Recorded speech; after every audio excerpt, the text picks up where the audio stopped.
The Earth takes up less than a single pixel in that image. Yes. Appearing as a tiny blue dot. And you can see it. This is looks like more than a dot, but it is in fact less than a pixel. This is where we live, on a blue dot. Look again at that dot. That's here. That's home. That's us. On it, everyone you love, everyone you know, everyone you've ever heard of, every human being who ever was, lived out their lives. The aggregate of our joy and suffering, thousands of confident religions, ideologies, and economic doctrines. Every hunter and forager, every hero and coward, every creator and destroyer of civilization, every king and peasant, every young couple in love, every mother and father, hopeful child, inventor and explorer. Every teacher of morals, every corrupt politician, every superstar, every supreme leader, every saint and sinner in the history of our species lived there. On a mote of dust suspended in a sunbeam. Our planet is a lonely speck in the great enveloping cosmic dark. In our obscurity, in all this vastness, there is no hint that help will come from elsewhere to save us from ourselves. The Earth is the only world known so far to harbor life. There is nowhere else, at least in the near future, to which our species could migrate.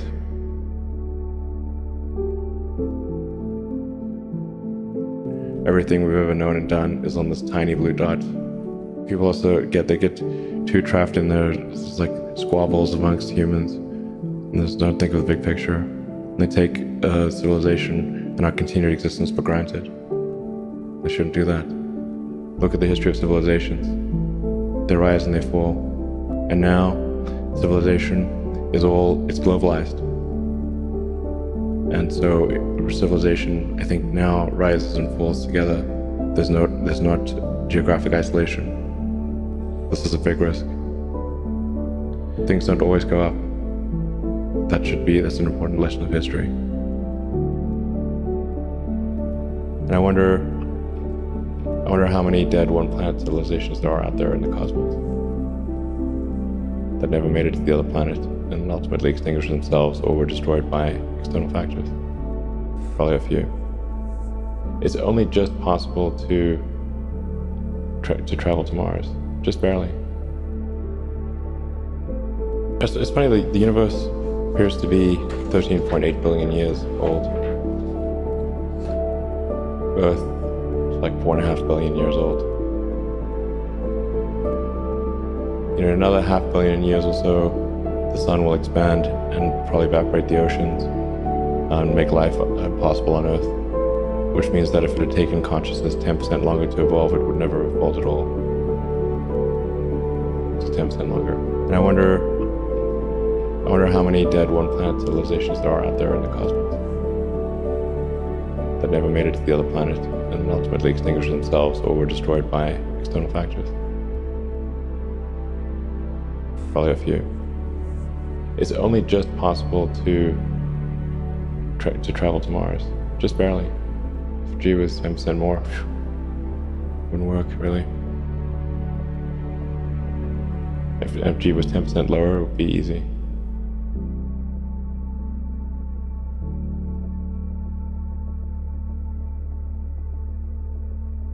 That's where everyone you know and everyone you ever heard of and every human being who ever lived out their lives.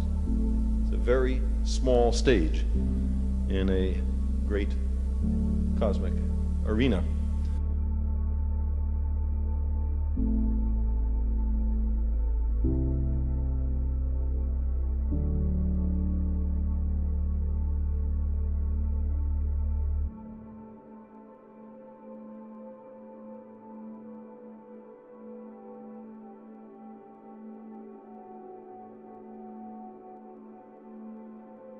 There are American heroes who don't like this idea. Neil Armstrong, Gene Cernan have both testified against commercial spaceflight and the way that you're developing it, and I wonder what you think of that. I was very sad to see that because those guys are, yeah, you know, those guys are heroes of mine, so it's really tough. You know, I wish they would come and visit and see the hardware that we're doing here. And I think that would change their mind. They inspired you to do this, didn't they? Yes. And to see them casting stones in your direction. It's difficult. Did you expect them to cheer you on? Certainly hoping they would. What are you trying to prove to them? What I'm trying to do is to make a significant difference in spaceflight and help make spaceflight accessible to almost anyone. One of the most difficult choices I've ever faced in life was in 2008. I think I had like maybe $30 million left, or $30 or $40 million left in 2008. And I had two choices. I could put it all into one company, and then the other company would definitely die, or split it between the two companies. But if I split it between the two companies, then both might die. And you know, when you put your blood, sweat, and tears into creating something, or building something, it's like a child. And so it's like, which one am I going to let one starve to death? I couldn't bring myself to do it, so I split the money between the two. Fortunately, thank goodness, they both came through. What was your biggest failure, and how did it change you? Well, there's a ton of failures along the way, that's for sure. Like, so as I said, for SpaceX, the first 3 launches failed.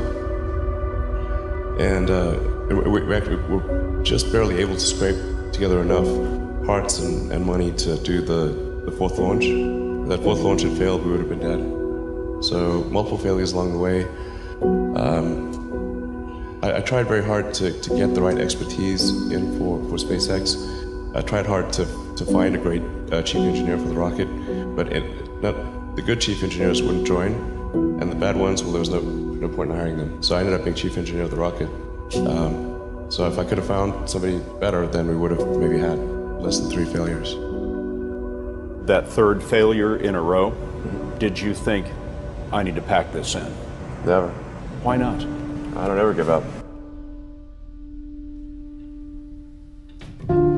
So many people tried to talk me out of starting a rocket company. It was crazy. One good friend of mine collected a whole series of videos of rockets blowing up and made me watch those. He just didn't want me to lose all my money. We're doing these things that seem unlikely to succeed, and we've been fortunate, and at least thus far they have succeeded. Now is the time to take risk. You don't have kids. As you get older, your obligations increase.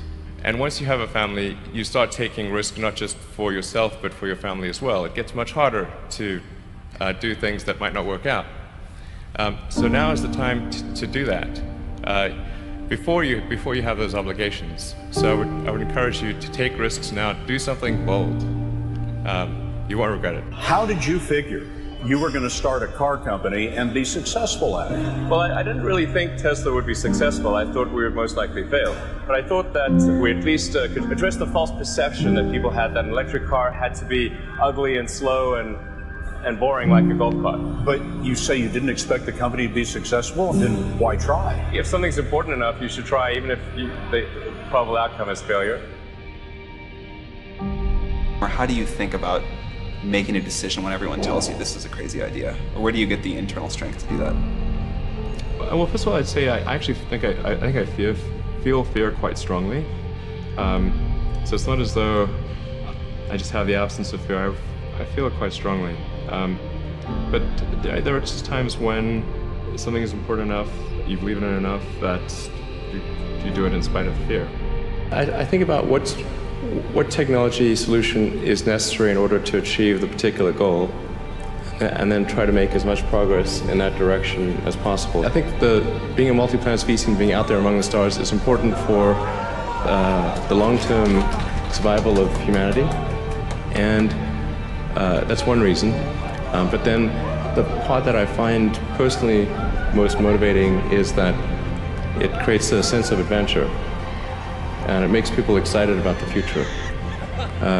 if you consider two futures, one where we are forever confined to Earth until eventually something terrible happens, or another future where we are out there on many planets, maybe even going beyond the solar system, I think that second version is incredibly exciting and inspiring, and there need to be reasons to get up in the morning. Life can't just be about solving problems. Otherwise, what's the point? There's got to be things that people find inspiring and make life worth living. When my brother and I were starting our first company, instead of getting an apartment, we just rented a small office and we slept on the couch. And we showered at the YMCA, and we're so hot up we had one computer, so the website was up during the day, and I was coding at night. 7 days a week, all the time. And I sort of briefly had a girlfriend in that period, and in order to be with me, she had to sleep in the office. So work hard, like, every waking hour. That's the thing I would say, particularly if you're starting a company. Whatever area that you get into, given that even if you're the best, there's always a chance of failure. So I think it's important that you really like whatever you're doing. If you don't like it, life is too short. If you like what you're doing, you think about it even when you're not working. It's something that your mind is drawn to. And if you don't like it, you just really can't make it work, I think.